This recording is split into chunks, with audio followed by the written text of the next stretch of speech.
أعوذ بالله من الشيطان الرجيم. بسم الله الرحمن الرحيم.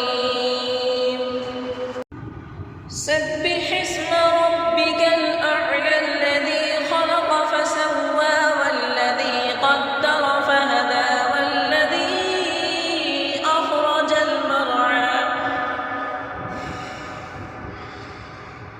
فجعله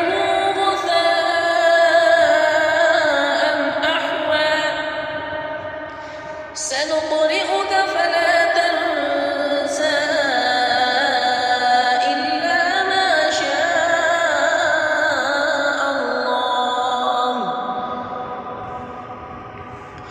إنه يعلم الجهر وما يخفى ونيسرك لليسرى فذكر إن نفعت الذكرى سيذكر من يخشى ويتجنبها الأشقى الذي يصلى النار الكبرى ثم لا يموت فيها ولا يحيا قد أفلح من